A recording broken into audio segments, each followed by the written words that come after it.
চলে গেলে আমাকে ছেড়ে আমি কি করে থাকবো এখন?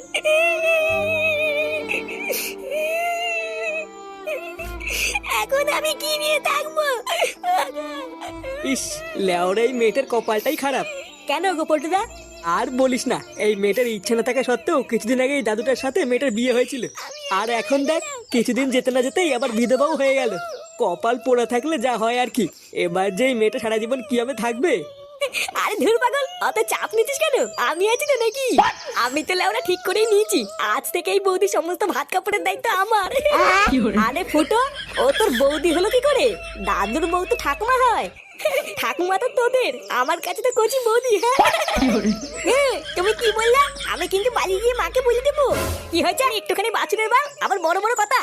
এই নাও নাও, আর দেরি করে লাভ নেই, শ্মশানে যেতে হবে তো। আরে হ্যাঁ হ্যাঁ, সবাই শ্মশানে চলো। পটুদা, সবাই মিলে শ্মশানে গেলে কি করে হবে? এখানে তো ঠাকুমার পাশে একজনকে থাকতে হবে। হ্যাঁ, কথাটা তুই খারাপ বলিসনি। এত কম বয়সে বরকে হারালো, সান্ত্বনা দেওয়ার মতনও পাশে একজনকে দরকার। পাগলগুলো তোরা কি বলছিস? হ্যাঁ, আমি আছি তো নাকি? তোরা যা, আমি ঠিক এই দিকটা সামলে নেবো। হ্যাঁ, তুমি কেন থাকবা? আমি থাকবো। কি হয়েছে? চোদনা আবার মুখে মুখে কথা।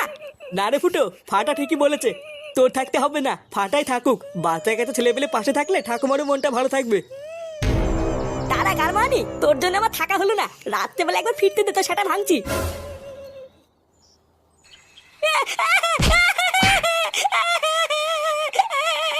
মানি ছেলে, নাম মারা বিষ্ণু থেকে নাম। সারা চোদ, হ্যাঁ, তোর এত বড় সাহস, তুই আমার মুখের উপরে কথা বলিস? ভাইয়া, আমি কি বলেছি? আমি কি কিছু বলেছি নাকি? কি বললি? তোর জন্য আজকে আমাকে গার মারতে মারতে শ্মশানে যেতে হলো। তুই এতবার মেরেছিস? ভাইয়া, এখন সবই আমার দোষ নাকি? আমি কি কিছু জানি না নাকি? তুমি কি করতে? আমি কি বোকা চোদা নাকি?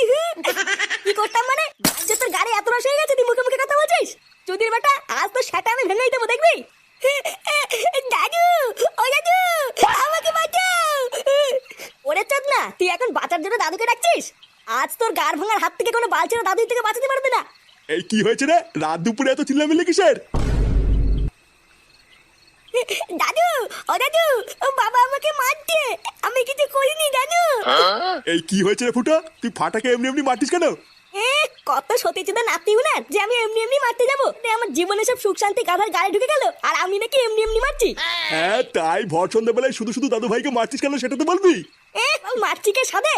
এই চুদির ভাইয়ের এত বড় সাহস, ও সবার মাঝখানে বড়দের মুখে মুখে কথা বলছে। হ্যাঁ, মায়া নিজে ঠাকুমাকে বৌদি বলে ডাকে, আর আমি কিছু বলতে গেলেই দোষ। দাদু দাদু, বাবা না ওই পাশে পাড়ে ঠাকুমাকে বৌদি বলে ডাকছিল, আবার এটাও বলছিল ওই বৌদির নাকি ভাত কাপড়ের দায়িত্ব নেবে। এই ফাটা এসব কি বলছে রে? ঠাকুমা, বৌদি, ভাত কাপড়, এগুলো কি? কই কিছু না তো, বাচ্চা কাচ্চা মানুষ কি নাকি বলছে। ভাইয়া, আমি এখন বাচ্চা হয়ে গেলাম তাই না? বলবো বলবো, দাদুকে সব বলবো। সত্যি বাচ্চা কাচ্চা মানুষ কি নাকি বলে। হ্যাঁ, নে নে, অত ভয় পাস না, তোকে আর মারলাম না, যা ছেড়ে দিলাম। আর ছেলে পেলে মানুষ একটু মারের ভয় দেখিয়েছি, আর ভয় পেয়ে কি নাকি বলে ফেলছে। হ্যাঁ,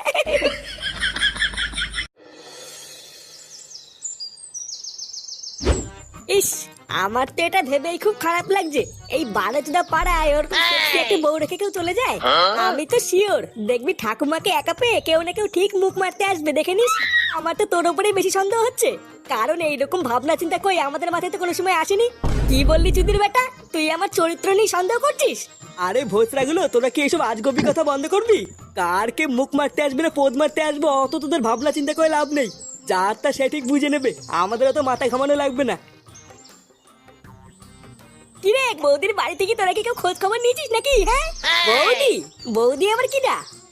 চোদনাগুলো তোরা ভুলে গেলি? কালকে শ্মশানে গিয়ে যার বরের গুষ্টির গুদ মেরে আসলাম, সেরে। এই ব্যাপারটা কি বলতো? তুই কালকে থেকে ঠাকুমাকে বৌদি বলতিস কেন? তোর কি বড় লেওরা তার তুই সব কেটে গেছে নাকি? ঠাকুমাকে ঠাকুমা বলতে কি হয়? আরে চোদন, তোর তো দেখছি সেই চোদন। হ্যাঁ, ও বারা তোরা এসব বুঝবি না, ওইসব বাদ দে। আমি কি বলছি আগে সেটা শোন। বেচারা সদ্য সদ্য স্বামীটা মরেছে, এখন তো আমাদের উচিত নাকি যে বালছের ক্লাবের হয়ে পাশে দাঁড়িয়ে সাহায্য করা। হ্যাঁ, তা কি সাহায্য করবো শুনি? নে বাড়া, তোকে কি এখন এই বুধাও বুঝিয়ে দিতে হবে নাকি যে কি সাহায্য করবি? এই বালছির লিডার হয়েছিস তুই। ভোসরাগুলো আমরা যদি এখন পাশে দাঁড়িয়ে সাহায্য না করি, তাহলে কি বড় শ্রাদ্ধটা দেহ ব্যবসা করে করবে নাকি? হ্যাঁ গো পল্টুদা, ফুটো কিন্তু এটা ঠিকই বলেছে, আমাদের কিন্তু এখন পাশে থাকা উচিত। হ্যাঁ, বাড়ার বেলা আমি সবসময় ঠিকই বলি। নে নে, চল চল।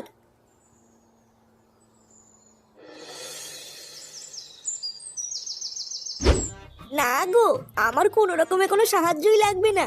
তোমাদের দাদু মরে যাওয়ার আগে যে টাকা পয়সাগুলো রেখে গেছিল সেইগুলো দিয়েই তোমাদের দাদুর কাজটা হয়ে যাবে। এইসব তুমি কি বলছো কি বৌদি? তোমার কোনো সাহায্যই লাগবে না? জানো দাদু মরে যাওয়ার পর থেকে তোমার যে কি হবে এটা ভেবে তো আমার সারা রাত ঘুমই নেই। আর এখন তুমি কিনা বলছো তোমার কোনো সাহায্য লাগবে না, তাই হয় নাকি? হ্যাঁ না না, আমি সত্যি বলছি আমার এই মুহূর্তে কোনো টাকা পয়সা লাগবে না। জানো আমার ভাতারটা মরে যাওয়ার পর আমি তো ভেবেই নিয়েছিলাম যে আমি এখন থেকে একা একা হয়ে গেলাম। এইভাবে একা একা যে সারা জীবন কি করে থাকবো এটা ভেবেই তো আমার সারা রাত ঘুমই আসে না। কিন্তু আমার এখন খুব ভালো লাগছে জানো, কারণ তোমরা আমার পাশে আছো। হ্যাঁ আমার আছি তো, তুমিও তো চিন্তা করছো কেন? হ্যাঁ ওরা তুমি সবসময় মনে রাখবা, কেউ তোমার পাশে থাকুক বা না থাকুক এই ফুটো আছে। কি বলছো? ও মা তাই? তাহলে ঠাকুমা, দাদুর কাজের জন্য আমাদের বাচ্চা ক্লাবের পক্ষ থেকে তোমার কোনো সাহায্যই লাগবে না? না গো